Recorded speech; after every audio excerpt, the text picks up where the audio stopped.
Marcus Carter had always believed his land was more than just soil, it was legacy. His grandfather had cleared the first fields with his bare hands. His father had planted the tall oaks that now shaded the edges. And Marcus himself had spent years tending to the crops, repairing fences, and walking the quiet trails that wound down to the river. At the far end of the property sat the dam, a massive wall of stone and steel built decades ago to hold back the restless river, storing water for dry seasons and protecting the farmland below. To Marcus, it wasn't just a structure. It was history, something solid and unshakable, just like the Carter family name. He lived a quiet life, rising early to the sound of birds, working until the sun dipped low, and resting each night with the satisfaction of a man who asked for nothing but peace. Yet peace was rare in the modern world, and Marcus often felt like a stranger in his own town. New developments were spreading fast, subdivisions popping up where pastures once stood, and the city's edge seemed to creep closer every year. Still, he believed his land was safe, protected by deeds signed long before he was born.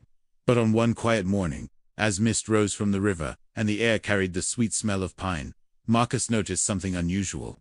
Tire tracks cut through the grass near his fence line, fresh marks where no one had reason to drive. He followed them with steady steps, his boots pressing into the damp earth, until he reached the edge of his field.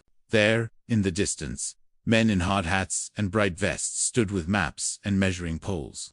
Marcus frowned, his chest tightening. Strangers were walking his land. The following days brought sounds Marcus had never heard on his land: growling, hammers pounding, voices shouting orders as if they owned the ground beneath their boots. When he confronted the workers, demanding to know what they were doing, they smirked and waved papers in his face, claiming the property had been purchased for a new housing development. Marcus felt his stomach twist as he explained, calmly but firmly, that the land belonged to him, showing them the weathered but valid deed that had been passed down from his father. Yet the men shrugged him off as if his words carried no weight, telling him to take it up with the HOA before turning their backs on him. In disbelief, Marcus watched as bulldozers ripped through the earth, flattening his fields, tearing out the wildflowers his mother once loved, and cutting down trees that had stood for generations. Day by day, houses began to rise, wooden frames stretching skyward, roofs taking shape, and driveways poured right across land that bore his name. 35 homes in total were planned, and before long, families began to move in, unloading furniture onto porches built where his crops once grew. Marcus went to the county office, showing officials his deed and demanding answers.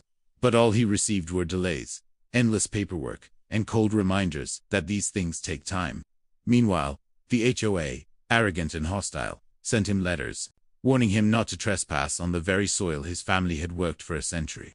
Marcus felt the sting of insult and injustice, but he kept his anger quiet, locked deep inside.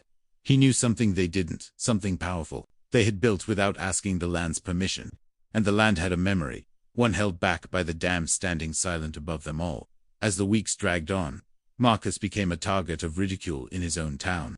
The HOA leaders strutted through the new neighborhood as if they were kings, handing out fines to homeowners for the smallest details: grass too tall, paint too faded, and, when Marcus walked near the houses that stood on his land, they threatened him with police calls and lawsuits.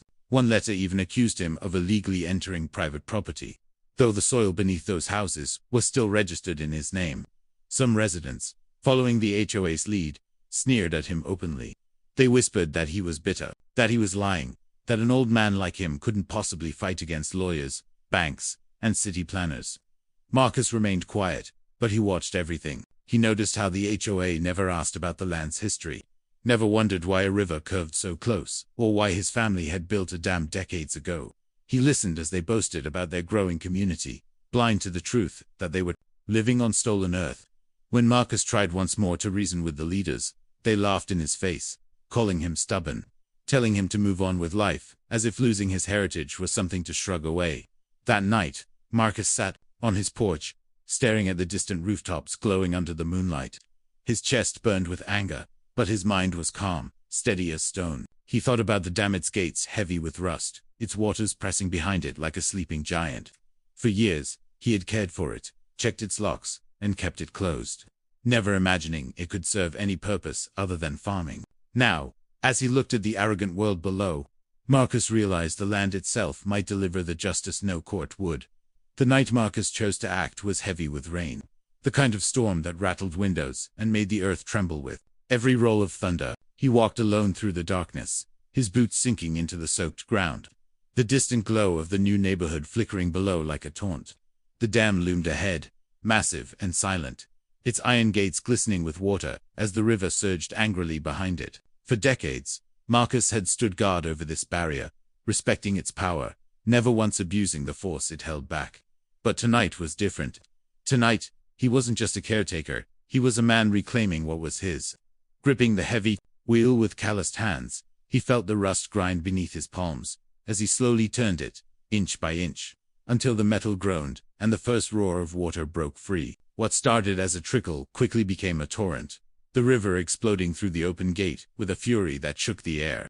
Marcus stepped back, watching as the flood poured downhill, unstoppable, rushing like a wild beast straight into the streets and driveways of the stolen homes. Roofs vanished under waves, lawns became lakes, and the HOA's neatly planned paradise dissolved into chaos in a matter of minutes.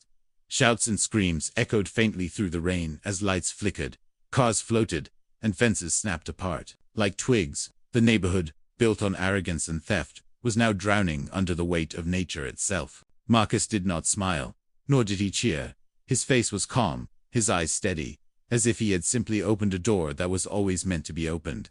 In the thunder and rushing water, the land finally spoke, and its voice was louder than any man's thought. By dawn, the storm had passed, but its fury lingered in the valley below, where 35 houses once stood proudly. There was now only ruined streets buried under mud, driveways cracked and broken, furniture drifting in brown water, and fences twisted into jagged lines. The HOA leaders who had once strutted with arrogance stood speechless, their expensive shoes sinking into the soggy ground as they watched the destruction unfold. Homeowners wept, scrambling to salvage what little remained, their voices carrying desperation where laughter once rang. And through it all, Marcus stood at the edge of his field, silent and unmoved, the rising sun painting his face in gold. Soon, officials and inspectors swarmed the site, their clipboards trembling as the truth became clear. The land beneath the drowned community did not belong to the HOA, nor to the families who had built their dreams. There it was Marcus Carter's, as it had been for generations. The records were undeniable, the deeds ironclad, and the dam, though ancient, had done nothing more than release the water it was designed to hold. The courts, once dismissive, now turned their full attention to the injustice. But for Marcus, justice had already been delivered. He did not revel in revenge, nor gloat over their misfortune. He simply felt the quiet weight of peace returning, as though his ancestors themselves had stood beside him in the storm. The neighborhood was condemned, the HOA dissolved, and the land soaked, scarred, but still his remained standing, as it always had. Marcus walked home with slow, steady steps, the sound of the river whispering behind him. He knew the fight was over, not because he had shouted the loudest, but because the land itself had spoken with a power no man could silence. And in that truth, Marcus finally found his justice. If you enjoyed this story, don't forget to like, comment, and share your thoughts. Subscribe to The Silent Side USA for more powerful stories every week.